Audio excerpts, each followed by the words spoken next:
Hi everybody, welcome to All Games New and Old. I'm David Rodriguez. And I'm Hillary Rodriguez. And we're on our last episode of our top 50 games of all time. We're covering numbers 10 through number 1. So, go to your favorite online game store and just start filling your cart, or call your game store immediately and tell them to order these things for you, and you will not be disappointed. Or if you are, I don't understand. But that's, it's... Your taste is different than ours. You do you. But it shouldn't be, because I'm just kidding. No. But I really do not think you can go wrong with any of these games. So, let's do this thing. All right, kicking it off. Number 10. My number 10 is going to be Horrified, and that's covering both versions of the original Horrified and the American Horrified. I think they're both really great games. They play very similarly, except for the monsters all play differently. And so, if you don't have either in your collection, I would just go with whichever theme that you find more your taste, whether it's Universal Monsters with the original Horrified, or the new one has, the American one has a bunch of cryptids. If you already have one and you really like it, I would go ahead and get the other one. They don't combine like a lot of other games do, but the monsters do still play differently. There might be some similarities between one or two monsters from each set, but the vast majority of them are going to play differently. So if you really enjoy Horrified, you can definitely have both versions in your game collection. Yeah, agreed. It's fantastic. I don't remember if I said this when I brought it up, but I want a version with like the classic horror movie monsters. Make it happen. That's a lot of licensing. Oh. Like Freddy and Jason and Michael Myers and Chucky and, I don't know, the chief from Police Academy. He kind of sucked. All right. I heard you say classic monsters. I'm like, that's what the original is. No. What are you talking about? I like the 80s stuff. All right. My number 10 is Summoner Wars 2nd Edition. Wow, wait. This is a game that is very easy to pick up and learn, but has so much crazy strategy and depth to it. And it has, it already has kind of a lot of factions now. I want to say around 16 maybe? I'm not sure if that's right. Somewhere around there. Yeah, and, they'll probably keep coming out with more if the first edition's any thing to go by. And they all play very, very differently. I'm always baffled when someone does this, when they make a game that is, not super crazy, but like complicated, but has so much going on. Yeah, and I know when we reviewed it, there was a faction that we thought was really overpowering versus the other factions. But we got some feedback that a lot of people were like, no, it's really not. It's actually one of the weaker factions. So I think they did a good job of making the factions different enough. And that play different enough that it's just going to be which ones click with you and which ones don't. Yeah, I have a feeling that faction, because it's very, straightforward, I think. But I think once you learn the others enough that you can, work around their, kind of obvious charge at you and hit you real well thing, it probably evens out. But yeah, I love it. I am so glad that I picked up the 2nd edition.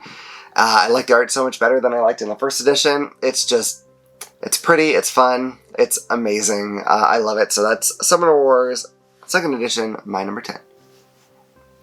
Alright, number 9. My number 9 is going to be Viticulture. I really enjoy this game a lot. We do have both the Tuscany expansion and the new one that just came out, but we still have a lot of fun just playing the original classic Viticulture. Our group of friends kind of have fun in making up background stories for the mama and papas, and so that always kind of adds a little bit extra level of fun to the game. But there's a little bit of luck into this game where, if you when you're trying to get your grapes and you can't get any white grapes, that can really hinder you. But it doesn't happen too often. Out of all the times we played it, I think I've had one game where I just could not get the cards that I needed to play the game very well. And we played it a lot. So occasionally you'll have the one bad game, but for the most part, I think it's a pretty balanced game. And I'm really excited to try the new expansion that makes it a co-op.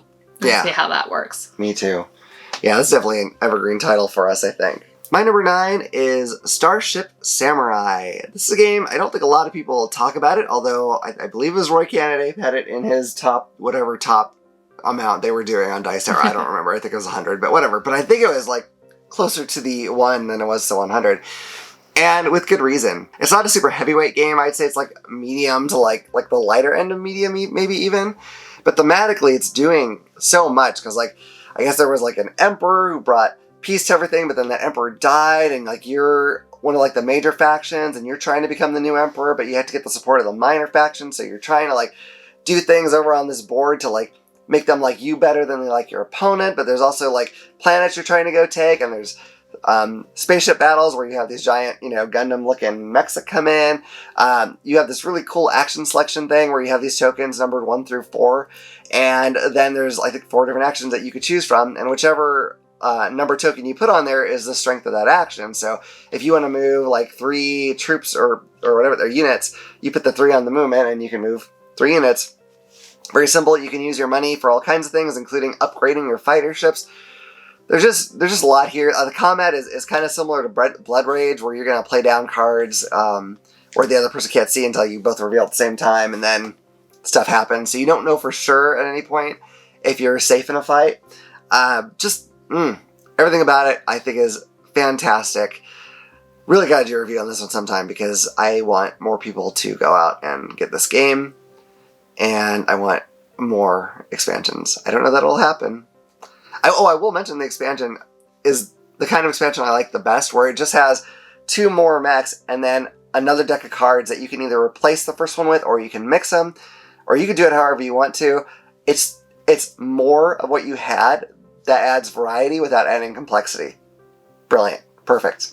Excellent. Starship Samurai is my number 9. Number 8. My number 8 is the only game on my top 10 that is a new game from last year on my list. And that game is going to be Tavern Masters. This is a game that we played a lot when we went to Dragonflight, and that might be the reason why it's so high on my list, is because we played it so much, and so it's really fresh in my mind. But I enjoyed it so, like, we probably played this game the most out of all the games that we brought to Dragonflight and played at Dragonflight, and I want to keep playing it. I know we got a bunch of expansions, and so I'm really curious to see how the expansions add to it. But I like that it's a competitive game, but you can do it co-op. There's not really a whole lot of difference other than just kind of a little bit more of a time crunch when you do co-op. There's a lot of different varying levels of difficulty that you can do with the co-op. And when you're doing it competitive, there's not like a lot of take that you're really doing. You're really just focusing on your board and trying to do the best that you can do on your board. Yeah, I think one of the expansions maybe adds a little bit of take that stuff, but that's kind of nice though, because you can have it or not, just depending on your preference, so that's pretty cool. My number 8 is Viticulture Essential Edition. All the things she said are true. I agree. This is one of the games that a lot of people say you need the Tuscany expansion. No, you don't. I mean, at least don't buy it right away. Play it, see what you think. If you want it to be just a smidge heavier, okay, go for it. Otherwise, we did play it and it's good, but we're not tired of how the base game is at all. I feel like we're not even close to being tired of how the base game is. So I don't know, when we're going to feel the need to incorporate that in, but whenever we do, it's there. But try it first. See if you feel like it needs any kind of change. I don't personally think it does, at least not for a good long while. Great worker placement game. It looks, when you see it on the table, more complicated than it actually is. You have all kinds of different meeples and stuff for your vineyard that are representing various kinds of buildings and structures, but super easy to figure out. It's a nice one for sure. So that is my number 8 Viticulture Essential Edition. All right, number 7. My number 7 is going to be Big Book of Madness. We haven't been able to play this game for a while. It's a co-op game. It's a very tough game. Mm-hmm. I don't know how many times we've played it, but we've played it a lot, and we've only won once. But I think it says a lot about the game that it is a game that we've only beaten once, and I want to keep playing it. Especially since we have, I know some people would be like, okay, we beat it once. Okay, I'm good. We're done. But I'm like, okay, we beat it once. We can do it again. and like it's like the time that we did beat it, we just barely beat it, and so I want to be able to like be like, no, we actually beat it. Like it wasn't like by the skin of our teeth. We just did it. So yeah, I think I really like the game too. I think I haven't gone back to it because I have been like, hey, we finally defeated it. Let's not let it come up and hit us again, because it's by far, I would say, the hardest co-op game that we have. But it's cool because it's one that you really do have to work together a lot, which is neat. And there's a lot of ways you could try to focus on getting spells or the right kind of mana. There's all different ways you could go. It's a really good one, but man, is it a tough one. It's rough. One of the things that I think part of the reason why I do like this game so much is that there's co-op games that are difficult, that the game progressively gets harder and harder and harder. And if you can't defeat the easier monsters, there's no way you're going to defeat the big bad at the end of the game. And this game doesn't really have that. Like if the monsters at the beginning defeat you, it's okay. It does make the game a little bit harder as you go on, but there's still a chance that you could defeat the big bad at the end. So you don't feel just defeated and that there's no point in continuing on in the game. Yeah, it's like you want to stay on top of it because you don't want it to keep getting harder because it definitely doesn't need that. But I mean, it's not hopeless until it's over, basically. Yeah. So that's good. All right.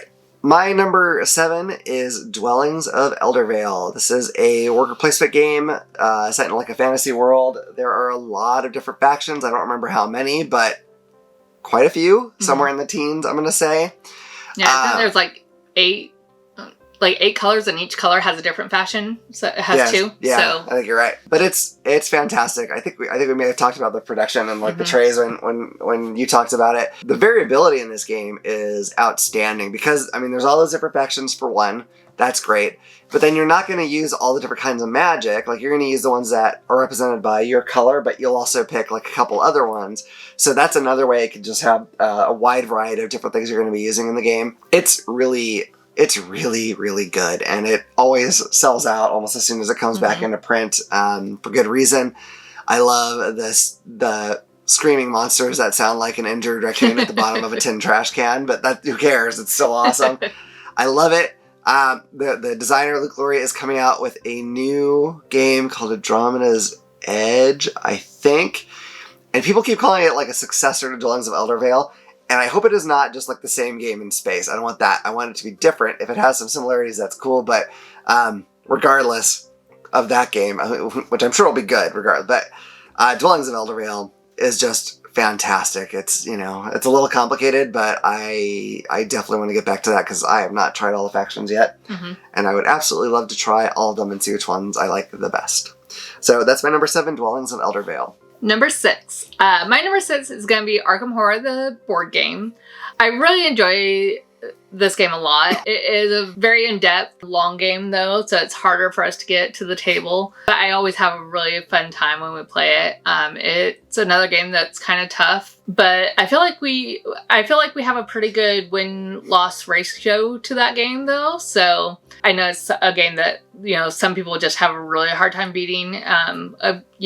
We've definitely beaten it a few times, but it's always kind of a close call. So. Yeah, it's a tough one for sure, but it's pretty fantastic. It may come up again. We'll see. So my number 6 is To Breeze. This is by Randy Flynn. We had a chance to play it with him at Gamerati headquarters, and wow, I admit this is talking about it after one play. We played it, I believe, the max player count of 5 people.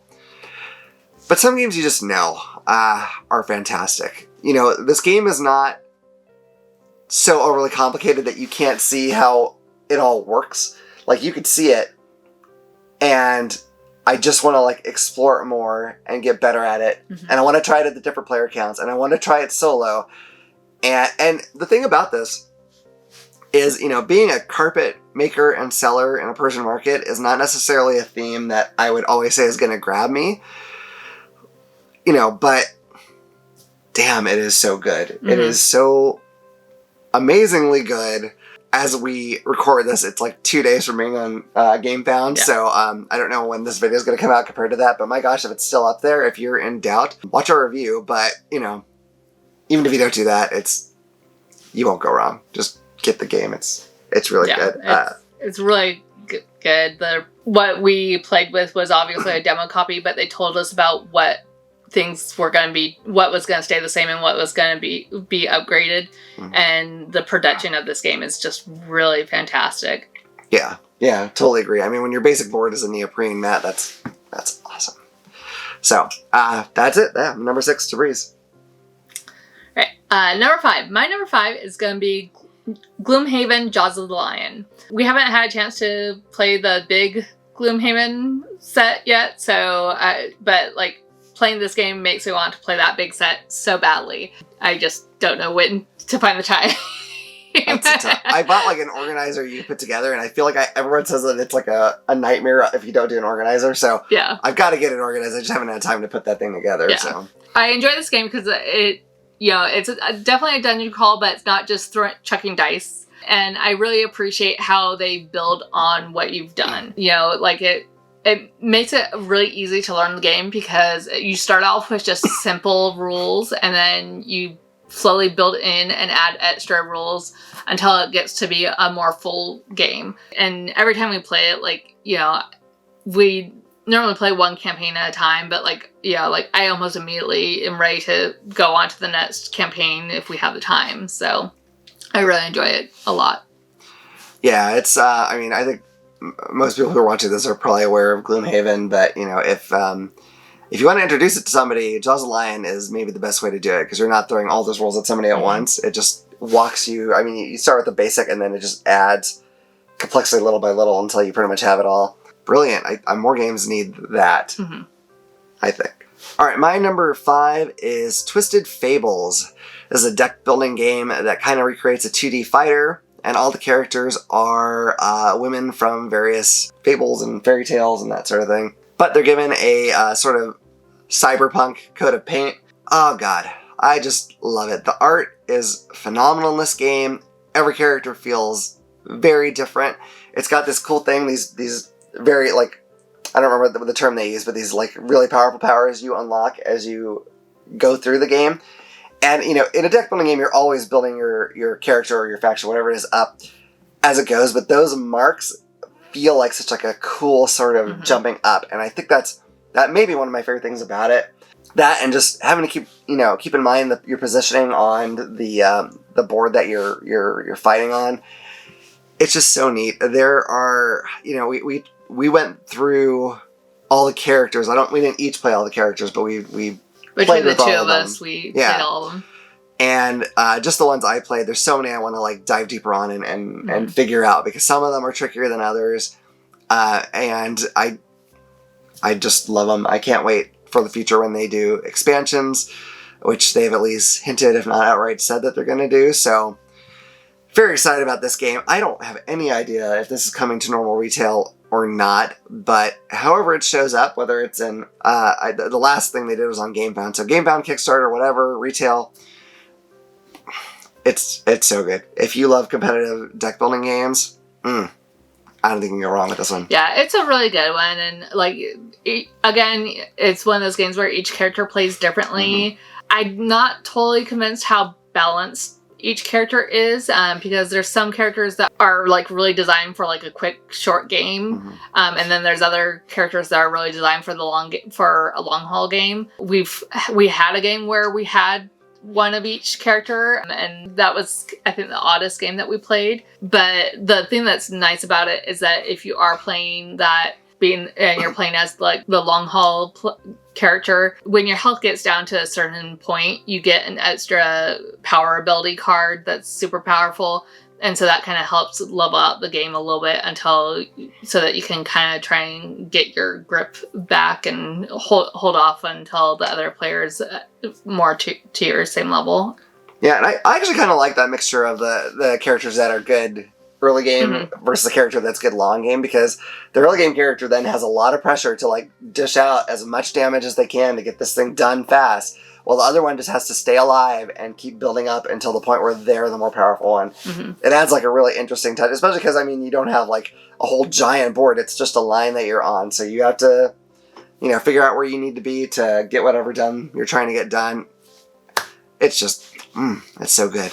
So good. That's my number 5, Twisted Fables. All right, number 4. My number 4 is going to be Quirky Circuits. This is a really cute game where you're controlling robots trying to accomplish certain tasks by just using movement cards. The trick with this game is that it's co-op and you cannot talk to your fellow players. You can say beep boop and that's it. And so it's always a lot of fun when we play this game. And I think, you know, I think it's a fun game to play, but more so the fun that we have as a group playing this game, we're always laughing so hard, and it brings so much fun to the group that we're playing with.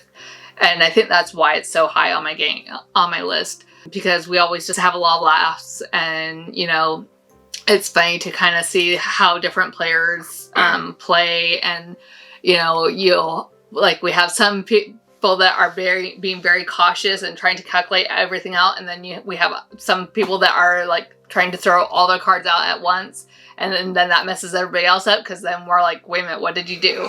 And we can't talk about it. So it's always like some tension of like, okay, how much do I trust this person that they're doing what I think that they're doing? And so we always have a lot of fun.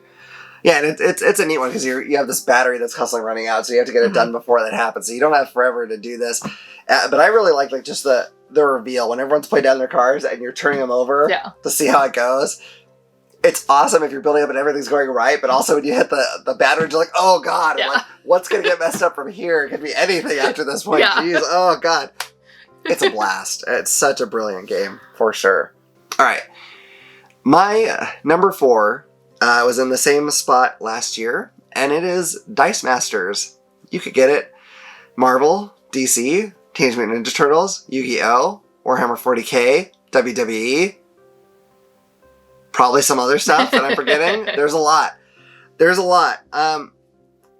I swear, if every gamer at some point had to play this game would be on everyone's lips. Not just because they were forced to play it, but because it is so damn good. I think the reason why maybe it isn't bigger is because it did start as a collectible thing. And so in board game circles, you don't get quite as much talk about those kind of things a lot of the time. But, you know, now they're doing different kinds of distribution where you get like a whole set that is just pretty much everything you need, which is nice. And I think they're just changing it again. I don't know what's going on with others sending these out, but regardless, it is so fun. And you know, the first time I looked at it, I saw this like the first set was X-Men versus Avengers, and I looked at it, I was like, dice game, that's gonna be stupid. Like, oh, I rolled a 6 Wolverine and you rolled a 5 Thor, so that's what I thought it was gonna be like. There's a lot of strategy in this game. It's amazing, and the way, again, I feel like we say this for a lot of these games, but the way the different characters can feel so different is great, and very thematic to who they are. I don't know how they do this with dice. And like, if in one set there's going to be I think 4 different versions of each character, 3 or 4. And I think it's normally 3, but yeah. Yeah, so you know, if you really want Wolverine in your team and you don't like the way this card works, try out a different one. And you can mix and match them too. If you want to mix any combination of those things together that I mentioned, you can, you know, have Wolverine and The Rock and Yugi and Leonardo and whatever, you know, on your group. That's fine if you want to do that. It's cool. So it's just a blast. It's so good. Please try this game. Please try this game. If you've been put off by the dice or like the collectability part of it, whatever, find a way to try this game. It's so fantastic. I wish it was much bigger than it Yeah. than it is. Yeah. No, it is a great game, and that's actually why it's my number 3. Ah. And this actually jumped up on my list quite a bit. It was my number 9 last year, and the reason why it was so low on my list last year is because it had been over a year since we had played it, and we played it this past year, and it reminded me of how much I love this game, and that's why it jumped up so high. But I really do love this game. I know I'm the one that's kind of always like, oh, if it's luck and rolling dice, I don't know. And so you'd think that a game that's really just about a lot about rolling dice would not be a game that I really enjoy. But I really do. And part of it is because it's a pretty quick game. And so, if you're not having luck with the dice that game, it can be over pretty quickly. And then you can just reset and maybe change out some cards or change the way you distributed your dice and then try again. But you do even though you're rolling dice, you do have a lot of control over it, and a lot of thought and strategy goes into this game. And I just really enjoy how many sets there are, how much variety there is. You can combine all these different sets. I wouldn't really recommend it because a lot of the cards kind of build off of each other. So, if you pull from too many sets, it's not gonna do a super great job unless your opponent is also doing that. A lot of times I'll have one of my sets and I'll pull all my cards from that one set. He'll have one of his sets and he'll pull all of his cards from that set. Or occasionally we'll choose to use all the same set and we'll do kind of like a draft system. And I think those games are a lot of fun because the sets are kind of designed. A lot of the sets will have good guys and bad guys, and so they're kind of designed to fight against each other. But there's so many options and so much variety in it, and it's a really fun game. Yeah, definitely. And D&D, that's one of the ones I forgot. I forgot there's a D&D, which is probably the weirdest set to try to mix with the others because something with like the way certain things can like actually level up. It's a little weird if you try to mix that with other things, but you can. And yeah, it's amazing. All right, my number 3 is Mansions of Madness, one of the Arkham Files games for Fantasy Flight. This game uses an app, and I'm so glad it does because the first Mansions of Madness, I never had it, but I know it did not have one, and it sounded like an absolute nightmare trying to set that thing up and have somebody run like the bad stuff, I guess. But this one is so nice. It's easy to learn the game. Mm-hmm. And it is very, very story-driven. Like, the different missions all have a different background to them. Some are more of investigation. Some are a little bit more like, oh God, run for your life. I mean, there's all kinds of different things that you have there. And gosh, it is, it's just so well done. I don't know if they're going to come out with another edition at some point. I know they've said they're not coming out with new expansions, but even that being said, like, there's so much to play that I don't even, it's fine. As long as my app keeps working or someone else has a way to like run it, if it stops being supported, I will be perfectly fine. There's so much left to do in there that we haven't done yet, and I just love it. So that is my number 3, Mansions of Madness. Yeah. I also love it, and it's actually my number 2. This is weird. If my number 1 is your number 0. I don't know how that works. But like agreeing with everything he says, we got introduced to this game when we went to PAX Northwest. I don't even know how many years ago now, but quite a few years ago. And out of all the games that we tried out at that convention, that was the game that I was the most excited for. I think, I know it's kind of just pure luck, but one of my favorite things about this is all the random connections to the characters we're playing that happens in the game. There was the one game where someone was being like a little granny and she was the one that went over to the curio and was checking out all of the knickknacks. There was another time where a person was being a priest and they found the holy water. There's all sorts of different things that happens to characters that like make sense for that character. And some of it, I think the app does kind of incorporate, or the game does kind of incorporate it with that character. But other times, it really is just pure luck that that's the way it worked.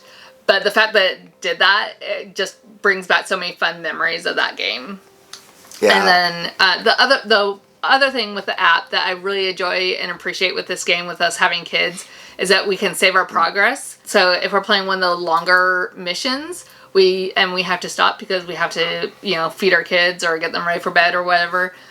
We can save the game, take pictures of the items that we have, and then come back and play it later.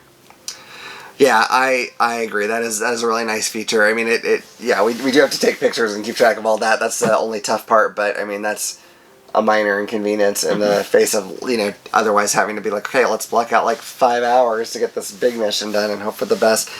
I want to revisit that thing you said about the granny in the curio cabinet. She did this while there was like a Byakuya or a winged horror. I don't remember what it was.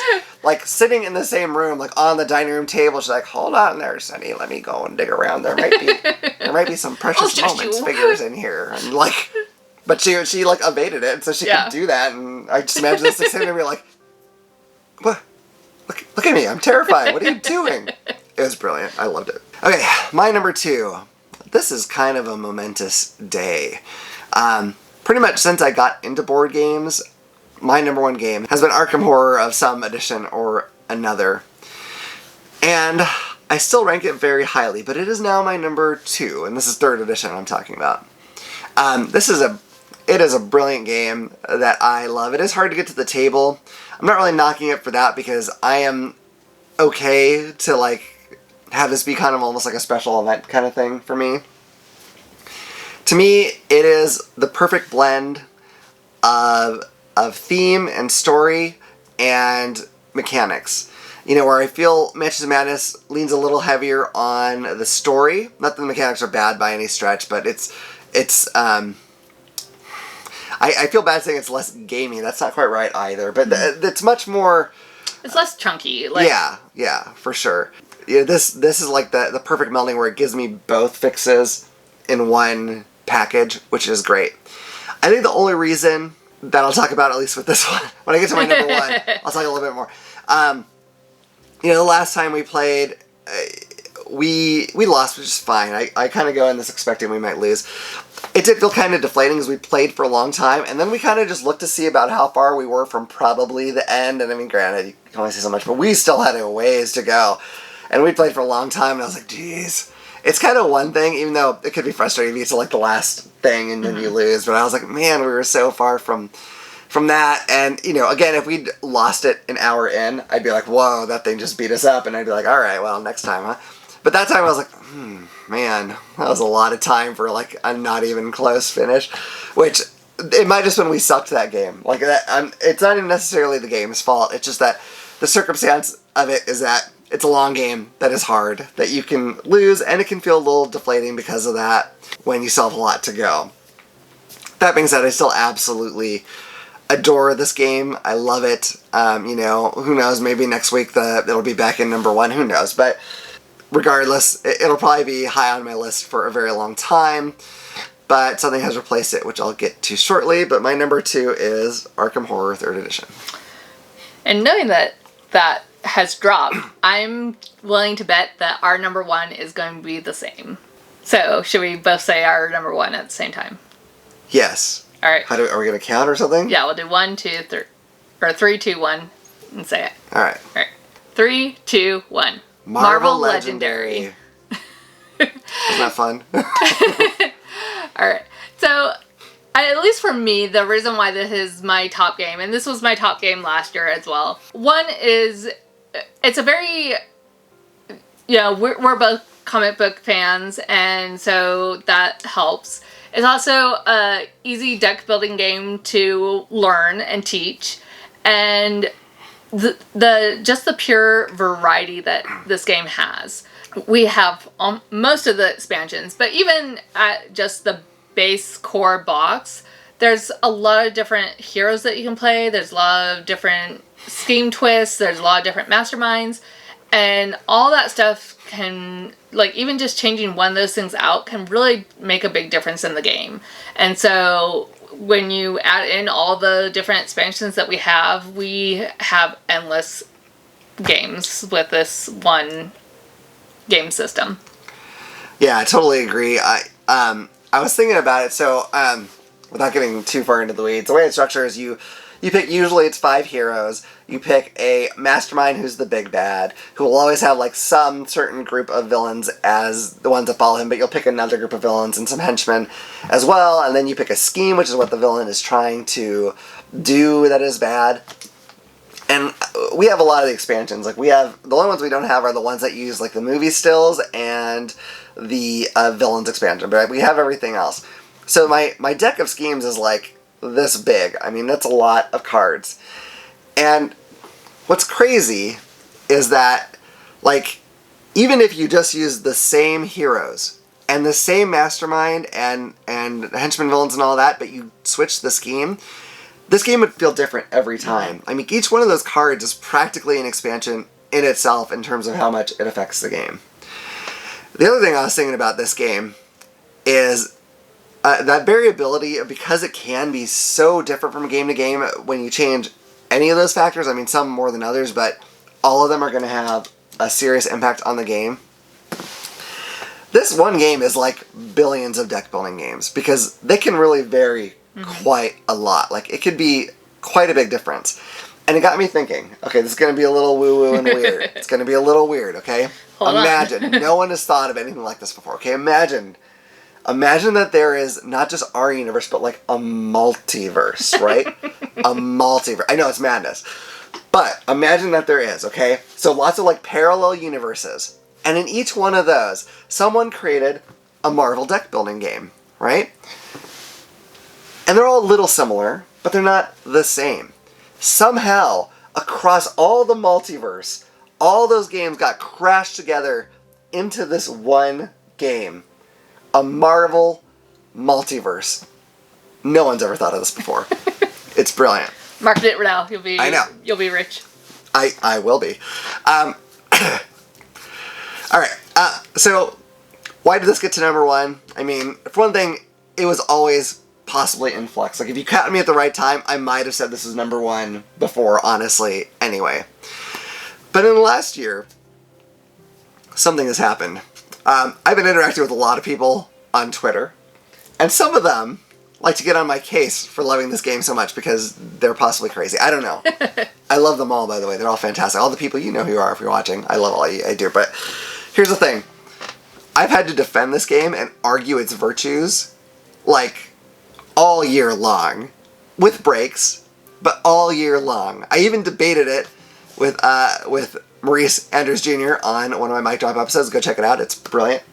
And so, I don't know if they were trying to convince me or not, but what it has done is it has strengthened my resolve about how great this game is.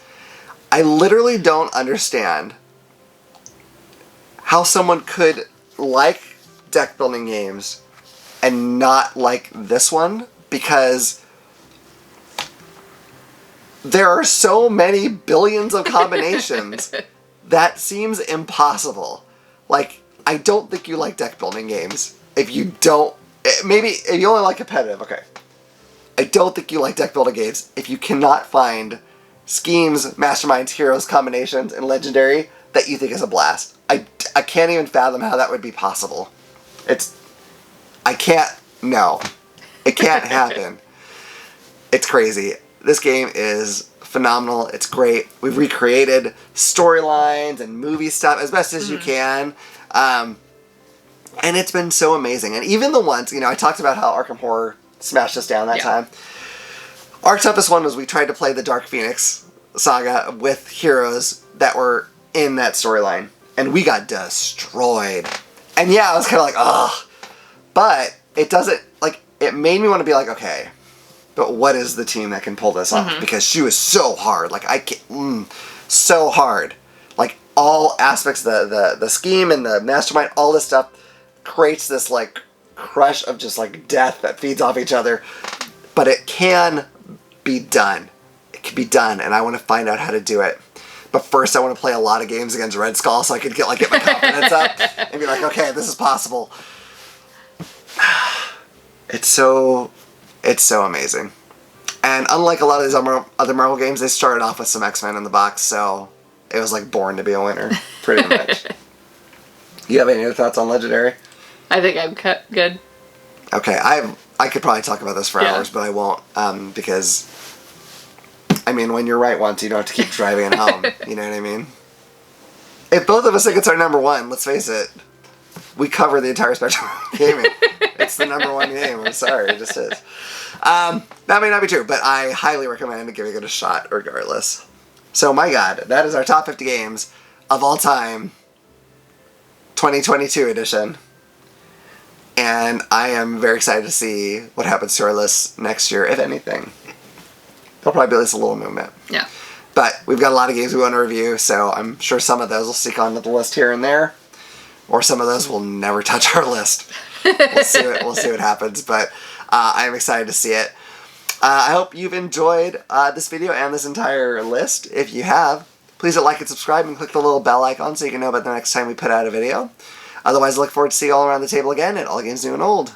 Bye. Bye. Hi everyone, we now have a merch store, so help out the channel and check it out. Yeah, all these games and the equipment and everything we do and costumes cost a lot of money. So anything you can do to help us out if you love our content would be really appreciated. We have t-shirts in tons of different colors and styles. We have sweatshirts in a few different styles. We have lots of stuff you can drink out of, like coffee mugs, pint glasses. We also have coffee tumblers and water balls and a few other things. Right. So, the following announcement has been paid for by AGNO. hey yo, check it out. Brand new shirt. It's not just black, it's black and white. Get one today. You can get it with or without, for everyone on the back. You want something to drink? Is it Thirsty Thursday? That's what that means, right? We got something for your morning. Check that out. We got something for your day. And you know, we got something for your night. Get your drink on with that. Get a little cold outside? Check out this premium hoodie. Damn, that looks good. You want to look good? You need this hoodie. What's that? You want a little color? Don't worry. AGNO has got you covered. You don't like purple and red? Don't worry. There's plenty more. Just check the store. All these clothes, not too big, not too small, just too sweet. Don't forget, All Games New and Old is for everyone. The preceding announcement was paid for by AGNO. So yeah, that's how you can get pretty much any Kickstarter at the all-in pledge level for free. So when you saved all that money, make sure you go to our merch store, spend some of that saved money to help us out. We'd really appreciate it. Thank you. Bye.